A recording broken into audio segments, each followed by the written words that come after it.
Hello दोस्तों, एक बार फिर से स्वागत है आपका मेरे YouTube चैनल पर। आज हम बात करेंगे एनसीईआरटी क्लास 12 के चैप्टर 2 की, जो कि है पुष्पी पादपों में लैंगिक जनन।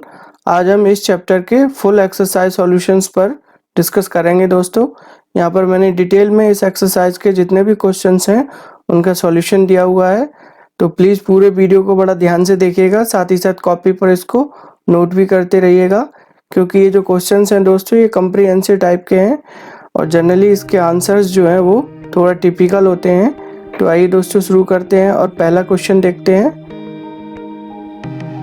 एक आवृतबीजी पुष्प के उन अंगों के नाम बताइए जहाँ पर नर एवं मादा युग्म कोदबित का विकास होता है। तो ये फर्स्ट क्वेश्चन है दोस्तों, इसका आंसर देख लेते हैं। सबसे पहले हम नर युग्म कोदबित का विकास देखते हैं दोस्तों।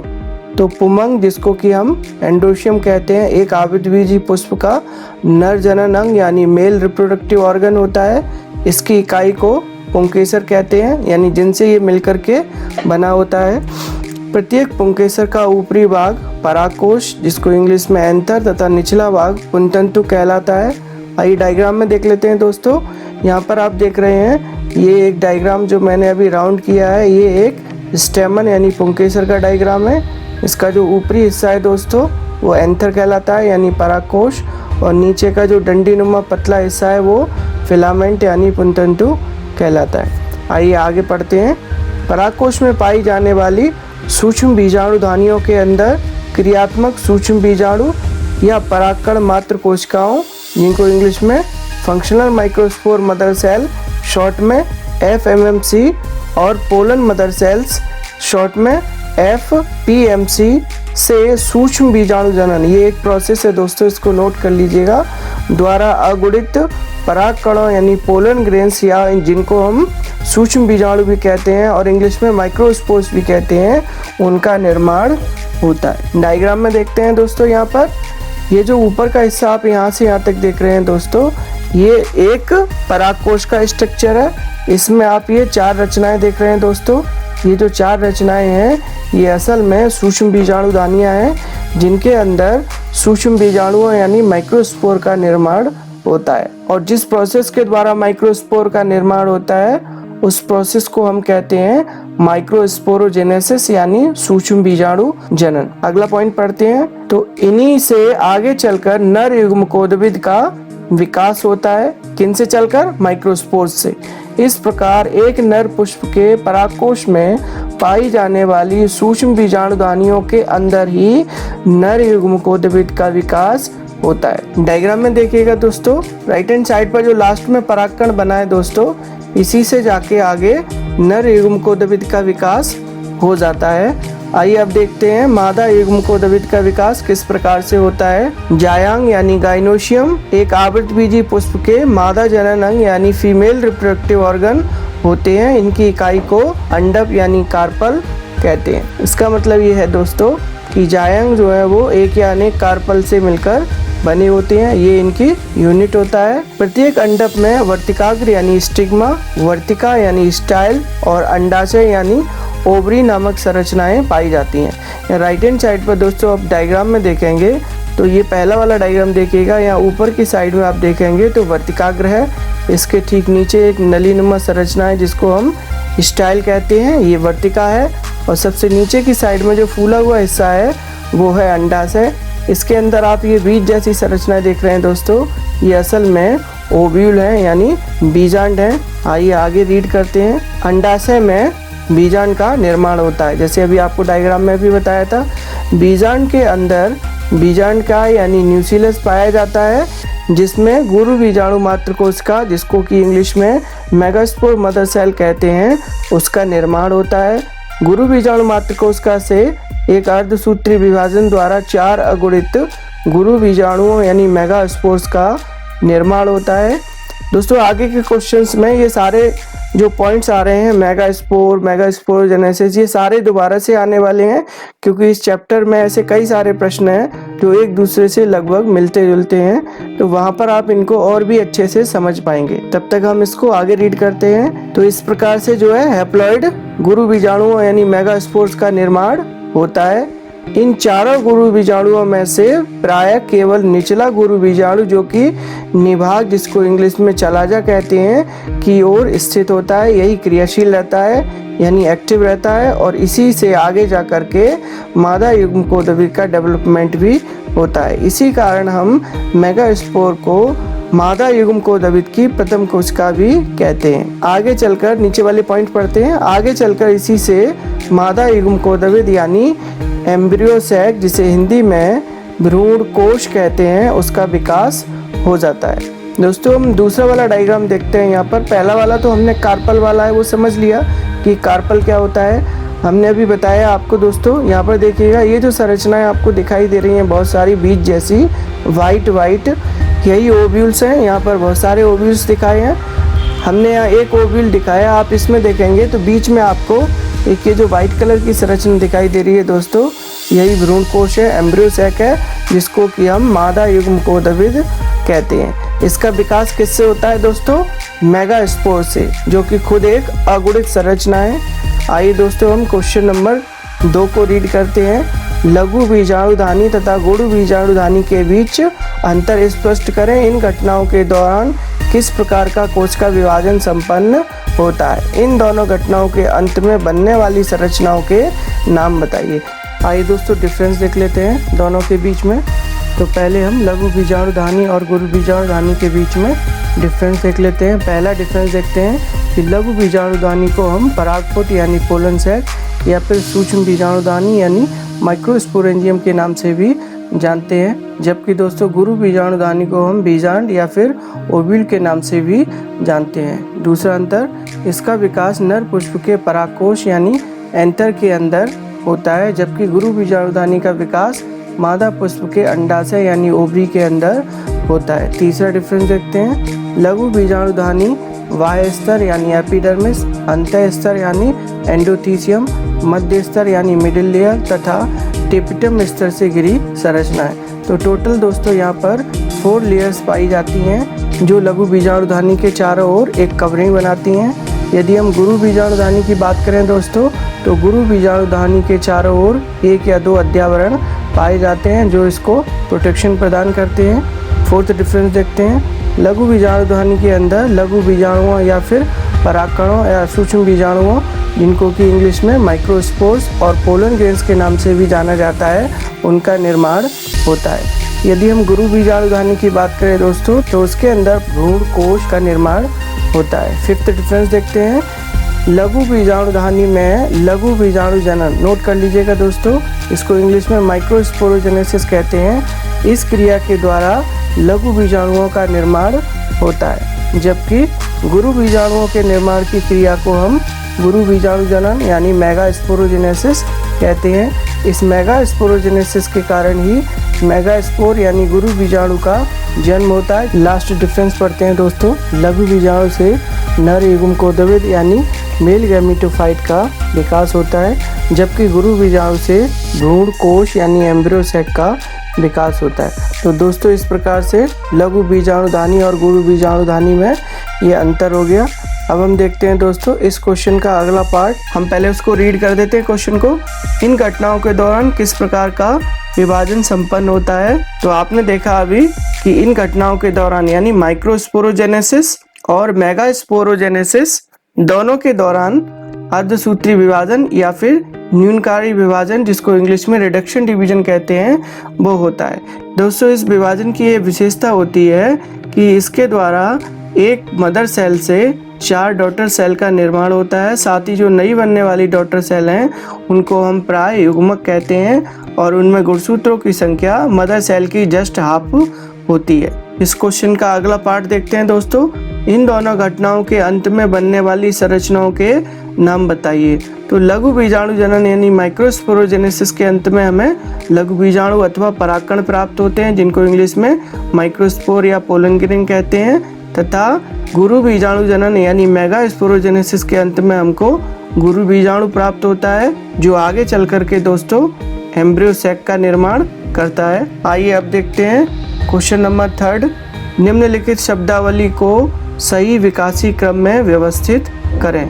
यहाँ पर दोस्तों बहुत सारे शब्द दिए हैं, हमको इन्हें इनके विकासी क्रम के अनुसार व्यवस्थित कर रहे हैं। तो आइए दोस्तों इसका आंसर देख लेते हैं। सबसे पहले पौधे में बीजाणुजन ऊतक का विकास होता है, जिसको इंग्लिश में स्पोरोजिनस टिश्यू बोलते हैं। इसी स्पोरोजिनस टिश्यू में पराग मात्र कोशिका, जिसको पोलन मदर सेल कहते हैं, उसका निर्माण होता है। पराग मात्र कोशिका में अर्धसूत्री विभाजन होता है और जिसकी वजह से लघु बीजाणु चतुष्क, जिसको इंग्लिश में पोलन टेट्रेड या माइक्रोस्पोर टेट्रेड कहते हैं, उनका निर्माण होता है। जब ये टेट्रेड जो हैं एक दूसरे से अलग हो जाते हैं तब हम उनको परागकण, इंग्लिश में माइक्रोस्पोर्स और पोलन ग्रेन के नाम से जानते हैं। साथ ही साथ इन्हीं परागकणों के अंदर सूत्री विभाजन द्वारा नर युग्मक का निर्माण होता है। तो दोस्तों ये इनका विकासी क्रम है। इस क्रम को दोस्तों ठीक से और समझने के लिए मेरा एक वीडियो है जिसमें हमने परागकण की संरचना और बीजाणुदानी की संरचना का वर्णन किया है, उसे आपको अवश्य देखना चाहिए। मैं इस वीडियो में उसका लिंक भी दे दूंगा, वहां से जाकर के भी इसको देख सकते हैं। आइए अब हम 4th नंबर क्वेश्चन को रीड करते हैं। एक प्रारूपी आवृतबीजी बीजांड के भागों का विवरण दिखाते हुए एक स्पष्ट एवं साफ सुथरा नामांकित चित्र बनाइए। यहाँ पर दोस्तों डिस्क्रिप्शन की बिल्कुल भी आवश्यकता नहीं है। अब हम एक ऐसा डायग्राम देखते हैं जो ओव्यूल का है और इसमें सारे पार्ट्स हैं दोस्तों डायग्राम में। तो आइए देखते हैं इसमें कहाँ पर क्या क्या चीज़ है। ओव्यूल में आप देखेंगे तो इसके 2 सिरे होते हैं दोस्तों। जो इसका बेसल पोर्शन है उसको हम चलाजल एंड कहते हैं इस साइड में, और इसके ठीक अपोजिट जो एरिया है जो ओपन भी होता है और इंटेगुमेंट के द्वारा घिरा हुआ नहीं होता है, उस एरिया को दोस्तों हम माइक्रोपाइल या फिर बीजांड द्वार कहते हैं हिंदी में। आप अंदर देख रहे हैं इसके, तो आपको सबसे पहले बाहर की साइड में 2 इंटेगुमेंट देखने को मिलेंगे। अगर हम इन इंटेगुमेंट के अंदर जाएंगे तो हमको ये सेल्स जैसा एरिया दिखाई दे रहा है दोस्तों। बहुत सारी ये सेल्स बनी हुई आपको दिख रही होंगी दोस्तों। ये जो सेल्स एरिया है असल में ये न्यूक्लियस एरिया है। इसी न्यूक्लियस एरिया के अंदर मेगास्पोर का डेवलपमेंट होता है, जिससे बाद में जाकर के भ्रूण कोश यानी एम्ब्रियो सैक का निर्माण होता है। बीच में आप ये जो संरचना देख रहे हैं दोस्तों, यही एम्ब्रियो सैक यानी भ्रूण कोश है। साथ ही साथ दोस्तों आपको इसमें भ्रूण कोश के अंदर की कोशिकाएं भी दिखाई दे रही हैं। आप चलाजल एंड की ओर जाएंगे तो 3 कोशिकाएं दिखाई दे रही हैं दोस्तों, जिनको हम एंटीपोडल सेल्स कहते हैं। अगर आप मध्य में देखेंगे तो यहाँ पर एक द्विगुणित आपको सेंट्रल सेल दिखाई दे रही है। यदि आप नीचे की साइड में देखेंगे यानी माइक्रोपाइलर एरिया में, तो आपको अंड उपकरण यानी एग अपरेटस दिखाई दे रहा है। इस एग अपरेटस में दोस्तों जो आपको बीच में कोशिका दिखाई दे रही है वो अंड कोशिका है, और साइड में जो 2 कोशिकाएं दिखाई दे रही हैं वो सिनर्जिड्स हैं, जिनको हिंदी में सहायक कोशिकाएं कहते हैं। तो इस प्रकार से दोस्तों यह एक प्रारूपी आवृतबीजी बीजांड के विभिन्न भागों को दिखाते हुए बहुत ही अच्छा डायग्राम है। आइए अब देखते हैं दोस्तों 5th क्वेश्चन। आप मादा युग्मकोद्भिद के एक बीजाणुज, ध्यान से समझिएगा दोस्तों, एक बीजाणुज विकास से क्या समझते हैं। यहाँ पर हम थोड़ा सा एक्सप्लेन कर देते हैं क्वेश्चन को। एक बीजाणुज का मतलब है एक ही मेगास्पोर से पूरे युग्मकोद्भिद बन जाने की घटना को एक बीजाणुज विकास कहा जाता है। आइए इसको हम समझ लेते हैं। गुरु बीजाणु मात्र कोशिका या महाबीजाणु मात्र कोशिका, जिसको हम मेगास्पोर मदर सेल कहते हैं, इसका निर्माण दोस्तों बीजांड काय में होता है। अभी अपने पिछले क्वेश्चन में आपको दोस्तों बीजांड काय की स्थिति बताई थी कि बीजांड के अंदर बीजांड काय कहाँ मिलता है। इसी बीजांड काय में दोस्तों गुरु बीजाणु मात्र कोशिका बनती है, और इसी गुरु बीजाणु मात्र कोशिका में अब एक अर्धसूत्री विभाजन होता है, जिससे 4 अगुणित गुरु बीजाणु यानी मेगास्पोर्स बनते हैं। आप राइट हैंड साइड में दिए गए डायग्राम सी को देखिएगा। इस सी डायग्राम में दोस्तों नीचे की साइड के ये जो चारों हैं यही हैं मेगास्पोर्स। इसके ऊपर दोस्तों एक और सेल आप देख रहे हैं जिसको हम पैराइटल सेल कहते हैं। इस कोशिका में बाद में एक आध विभाजन होते हैं, अन्यथा इसमें विभाजन नहीं होते हैं। आइए आगे देखते हैं क्या होता है। इन चारों गुरु बीजाणुओं में से प्राय केवल निचला गुरु बीजाणु जो कि चलाजल यानी निभाग ओर की ओर स्थित होता है वही क्रियाशील रहता है। शेष तीनों अक्रियाशील गुरु बीजाणु जो कि बीजांड द्वार की ओर स्थित होते हैं नष्ट हो जाते हैं। निभाग की ओर स्थित क्रियाशील गुरु बीजाणु, जिसको इंग्लिश में फंक्शनल मेगास्पोर कहते हैं, ही अब परागकोश या मादा युग्मकोद्भिद, जिसको इंग्लिश में फीमेल गैमेटोफाइट कहते हैं, के रूप में विकसित होता है। डायग्राम नंबर डी देखिएगा दोस्तों, यहाँ पर आप देख रहे हैं कि केवल एक मेगास्पोर ही जीवित है, बकाया 3 मेगास्पोर ऊपर के जो रेड कलर से दिखाए हैं वो डीजेनरेट यानी नष्ट होने शुरू हो गए हैं और बाद में ये धीरे धीरे नष्ट भी हो जाएंगे। आगे का प्रोसेस देखते हैं दोस्तों। इस प्रकार एक अकेले गुरु बीजाणु से भ्रूणकोश के बनने की विधि को एक बीजाणुज विकास यानी मोनोस्पोरिक डेवलपमेंट कहा जाता है। यही दोस्तों हमारे क्वेश्चन का मेन आंसर है। आप यहाँ पर देख रहे हैं केवल एक फंक्शनल मेगास्पोर रह गया है। इसी फंक्शनल मेगास्पोर से लास्ट में जाकर के एम्ब्रियो सैक यानी फीमेल गैमीटोफाइट, जिसको हिंदी में मादा युग्मकोद्भिद कहते हैं, उसका डेवलपमेंट होता है। इसी कारण इस तरह के विकास को हम मोनोस्पोरिक यानी एक बीजाणुज विकास कहते हैं। आइए आगे देखते हैं। भ्रूणकोश के विकास के क्रम में अब गुरु बीजाणु में एक के बाद एक और कुल 3, ध्यान रखिएगा दोस्तों, टोटल 3 डिवीजन होने हैं और वो भी समसूत्री विभाजन होने हैं, जिसके कारण भ्रूणकोश पहले 2 केंद्रकीय होगा, फिर 4 केंद्रकीय होगा और लास्ट में 8 केंद्रकीय हो जाता है। तो डायग्राम नंबर ई देखिएगा, जिसमें 2 केंद्रकीय दिखाया गया है। एफ में देखेंगे तो 4 केंद्रकीय हो गया और जी में देखेंगे तो 8 केंद्रकीय भ्रूणकोश हो जाता है। अगला स्टेप पढ़ते हैं। इन 8 केंद्रकों में से 2 केंद्रक भ्रूणकोश के मध्य में आकर एक दूसरे के साथ संलयित होकर एक द्विगुणित यानी डिप्लॉयड द्वितीय केंद्रक, जिसको इंग्लिश में सेकेंडरी न्यूक्लियस कहते हैं, का निर्माण करते हैं। इस प्रकार एक सामान्य आवृतबीजी पौधे में परिपक्व भ्रूणकोश में 7 कोशिकाएं तथा 8 केंद्रक पाए जाते हैं। आइए लास्ट वाले डायग्राम को देख लेते हैं। पहले डायग्राम देखेंगे हम एच वाला। इस एच वाले डायग्राम में आप देखेंगे तो दोनों ध्रुवों से एक एक केंद्रक, जिसको हम पोलर न्यूक्लियाई अब कहेंगे, वो इस भ्रूणकोश के मध्य में दोस्तों आकर इकट्ठे हो गए हैं और एक दूसरे से जुड़ जाएंगे और एक द्विकेंद्रकीय केंद्रक बनाएंगे, जिसको हम कहेंगे सेकेंडरी न्यूक्लियस। तो इस प्रकार से इस एम्ब्रियो सैक में दोस्तों टोटल 7 कोशिकाएं आपको दिखाई देंगी, लेकिन 8 केंद्रक होते हैं। 7 कोशिकाएं कौन कौन सी हैं दोस्तों, वो भी देख लेते हैं। सबसे पहले आप ऊपर की साइड में देखिए 3 कोशिकाएं यहाँ पर लगी हुई हैं, जिसको हम सम्मिलित रूप से एग apparatus कह रहे हैं। निचली साइड में देखिएगा जिनको हम एंटीपोडल कह रहे हैं, वो भी 3 है संख्या में। और बीच में आपसे अभी कहा हमने कि यहाँ पर 2 केंद्रक एक दूसरे के साथ में फ्यूज हो गए और उन्होंने एक ही कोशिका का निर्माण किया, जिसको इंग्लिश में सेंट्रल सेल कहते हैं। यहाँ पर नहीं दिखाई है दोस्तों, क्योंकि अभी यहाँ पर केवल केंद्रक एक दूसरे के साथ में जुड़ते हुए दिखाए हैं। तो इस प्रकार से दोस्तों एक केंद्रक जो है वो बीच वाले पोर्शन में जो पाया जाता है, असल में उसी के अंदर 2 केंद्रक होते हैं। और अगर हम उसको कोशिका के रूप में जाने तो इसमें टोटल 7 कोशिकाएं हैं, 3 ऊपर, 3 नीचे और 1 बीच में। जबकि केंद्रक देखेंगे तो 3 ऊपर, 3 नीचे और 2 बीच में। इस तरीके से 8 केंद्रक हो जाएंगे। चलिए दोस्तों अगला क्वेश्चन पढ़ते हैं। एक स्पष्ट एवं साफ सुथरे चित्र के द्वारा परिपक्व मादा युग्मकोद्भिद के 7 कोशीय और 8 न्यूक्लिएट यानी केंद्रक प्रकृति की व्याख्या करें। दोस्तों ये वाला क्वेश्चन पिछले वाले क्वेश्चन से कोरिलेट है। आइए इसका आंसर भी देख लेते हैं। एक सामान्य आवृतबीजी पौधे में परिपक्व भ्रूणकोश में 7 कोशिकाएं तथा 8 केंद्रक पाए जाते हैं। अभी आपको ये वाली बात हमने बताई थी, यहाँ पर हम बहुत स्पष्ट रूप से भी इसका हम अध्ययन करेंगे। आइए देखते हैं किस तरीके से इसका निर्माण होता है। इसके विकास के समय गुरु बीजाणु मात्र कोशिका, जैसे अभी आपको बताया था, वही गुरु बीजाणु मात्र कोशिका में एक अर्धसूत्री विभाजन होता है, जिसे 4 अगुणित गुरु बीजाणुओं यानी मेगास्पोर्स का निर्माण होता है। अभी थोड़ी देर पहले ही आपने ये देखा था कि ये चारों गुरु बीजाणु एक लंबवत चतुष्क यानी लीनियर टेट्रेड में विन्यासित रहते हैं। डायग्राम नंबर सी देखिएगा दोस्तों। नीचे के ये जो 4 दिखाई दे रहे हैं आपको हैप्लॉइड मेगास्पोर्स, ये एक लाइन में यानी एक लंबवत चतुष्क में व्यवस्थित हैं।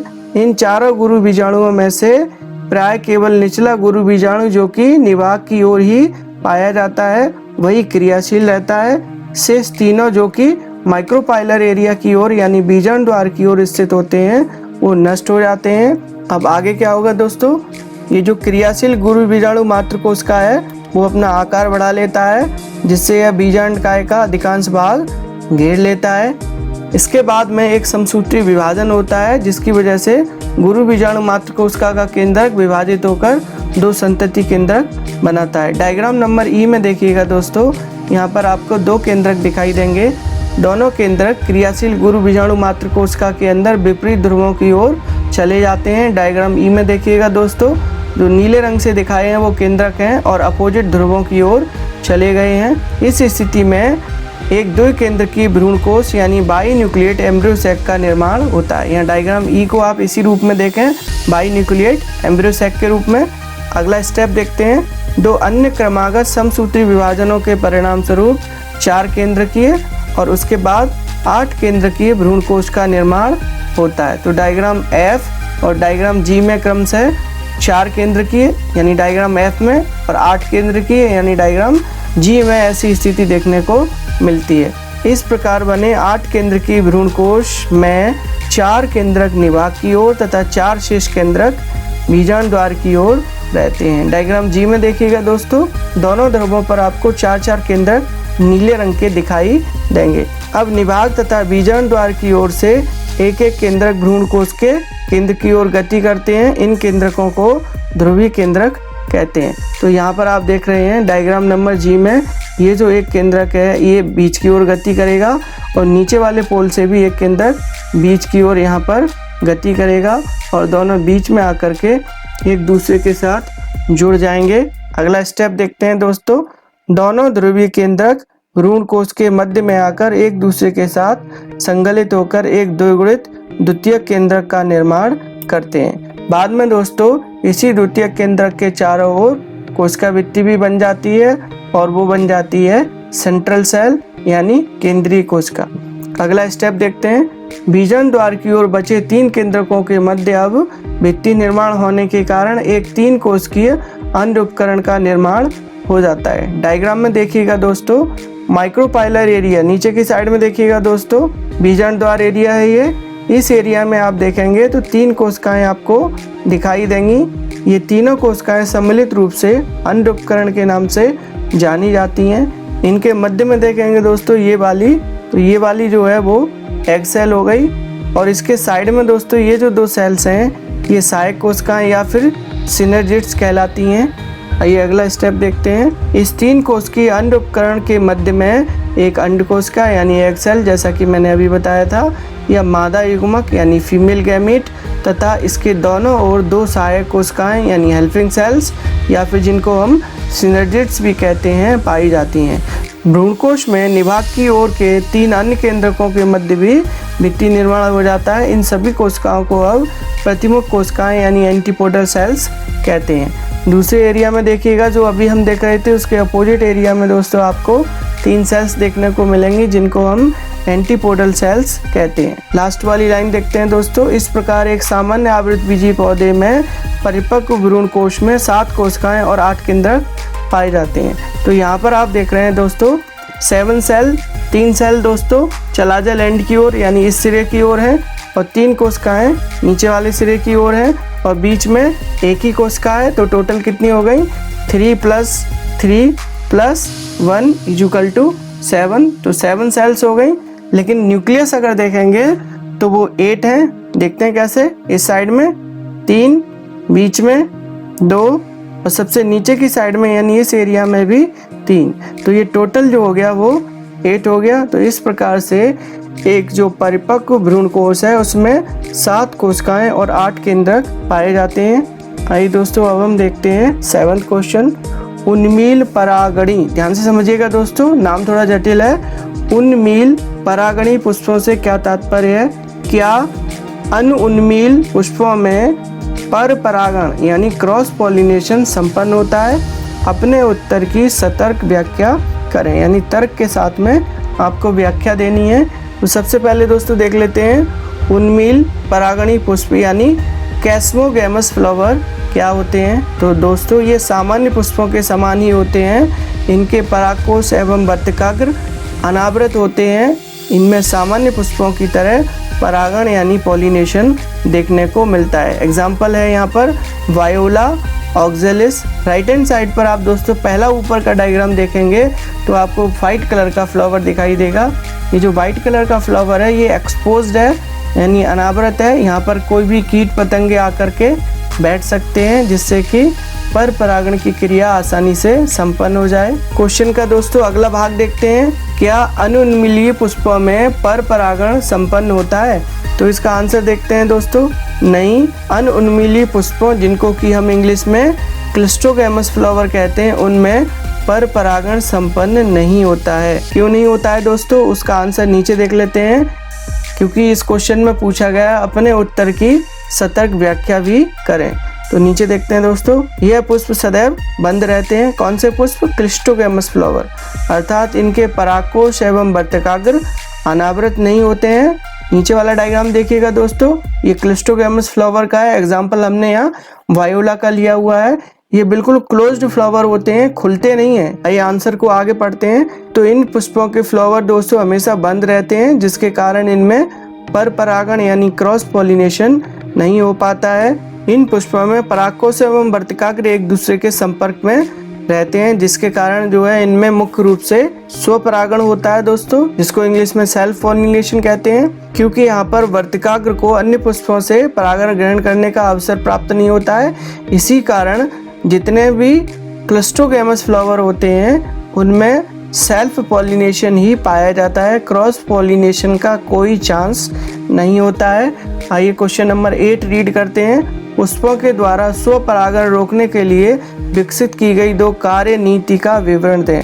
यानी हमको 2 ऐसी विशेषताएं बतानी है जिसके कारण पौधों में स्वपरागण यानी सेल्फ पॉलिनेशन नहीं हो पाता है। तो पहली जो विशेषता है दोस्तों वो है स्वबंधिता, जिसको इंग्लिश में सेल्फ इनकम्पेटिबिलिटी कहते हैं। इस प्रकार की कार्य नीति में यदि किसी पुष्प के परागकण उसी पुष्प के वर्तिकाग्र पर गिरते हैं तो वे उसे निषेचित नहीं कर पाते हैं, क्योंकि यहाँ पर पुष्प जो है वो सेल्फ इनकम्पेटिबल होता है। एग्जाम्पल देख लेते हैं, मालवा, तंबाकू, आलू और झुमकलता आदि में इसी तरह की व्यवस्था देखने को मिलती है। दूसरी जो कार्य नीति है दोस्तों वो है भिन्न काल परिपक्वता, जिसको इंग्लिश में डाइकोगैमी कहते हैं। इसमें नर तथा मादा जनन अंग अलग अलग समय में परिपक्व होते हैं, जिससे स्वपरागण नहीं हो पाता है। जैसे गेंदा, धनिया, गुलाब आदि में ये स्थिति देखने को मिलती है। यहाँ पर दोस्तों क्या होता है कि पहले नर पुष्प डेवलप हो जाता है यानी मैच्योर हो जाता है, और जब तक मादा पुष्प मैच्योर होता है तब तक नर पुष्प लगभग नष्ट होने की स्थिति में आ जाता है, जिसके कारण स्वपरागण रुक जाता है। आइए दोस्तों क्वेश्चन नंबर 9 रीड करते हैं। स्व अयोग्यता क्या है? स्व अयोग्यता वाली प्रजातियों में स्व परागण यानी सेल्फ पॉलिनेशन प्रक्रिया बीज की रचना तक क्यों नहीं पहुंच पाती है? इसका आंसर देख लेते हैं। स्व अयोग्यता यानी सेल्फ इनकम्पेटिबिलिटी पुष्पी पादपों में पाई जाने वाली ऐसी युक्ति है जिसके परिणाम स्वरूप पौधों में स्वपरागण, जिसको हम सेल्फ पॉलिनेशन कहते हैं, वो नहीं हो पाता है। अभी हमने इससे पहले वाले क्वेश्चन में भी दोस्तों यही बात देखी थी। अतः इन पौधों में सिर्फ पर परागण यानी क्रॉस पॉलिनेशन ही हो पाता है। स्व अयोग्यता को अंतरजातीय अनिषेच्यता भी कहते हैं। इसमें जब एक पादप के पुष्प के परागकण उसी पुष्प के वर्तिकाग्र पर पहुंचते हैं तो उनका अंकुरण नहीं हो पाता है, परंतु जब ये दूसरे पुष्प के, लेकिन उसी जाति का होना चाहिए दोस्तों, परंतु जब ये दूसरे पुष्पों के वर्तिकाग्र पर पहुंचते हैं तो अंकुरण हो जाता है। जैसे आलू, तंबाकू, मालवा आदि में ये स्थिति देखने को मिलती है। कई बार अयोग्य परागकण वर्तिकाग्र पर गिरते हैं, तब स्त्री केसर अपनी विशिष्ट क्षमता से उन्हें पहचान लेती है कि वह अयोग्य हैं। यह परागकण और स्त्री केसर के बीच रासायनिक घटकों की प्रक्रिया के द्वारा संभव हो पाता है। दोस्तों जो परागकण स्त्री केसर के ऊपर गिरते हैं उनसे भी कुछ रासायनिक पदार्थ सीक्रेट होते हैं, निकलते हैं, जिनको कि वर्तिकाग्र पहचान लेता है कि हमारे काम के हैं परागकण अथवा नहीं है। तो ये केमिकल रिएक्शंस की वजह से होता है। अगला पॉइंट देखते हैं। अगर परागकण वर्तिकाग्र पर अंकुरित भी हो जाता है तब भी वर्तिका में स्त्री केसर के रसायन पराग नलिका की वृद्धि को रोक देते हैं, जिससे वह बीजांड में नहीं पहुंच पाती है, वह निषेचन की क्रिया नहीं हो पाती है और इसी कारण से बीज नहीं बनता है। दोस्तों इस वीडियो को अब हमें यहीं पर विराम देना पड़ेगा, क्योंकि ऑलरेडी ये काफ़ी लंबा हो चुका है, टाइम काफ़ी हो चुका है। आप मेरे नेक्स्ट वीडियो में क्वेश्चन नंबर 9 से आगे के क्वेश्चंस के सॉल्यूशन देख पाएंगे। तो मेरे चैनल के साथ दोस्तों लगातार बने रहिएगा। साथ ही दोस्तों मैं आपसे अवश्य कहना चाहूँगा कि मेरे चैनल को सब्सक्राइब अवश्य कीजिएगा और बेल आइकन को भी दबाइएगा ताकि आपको समय से वीडियो अवेलेबल रहे। आपका दिन शुभ हो। धन्यवाद।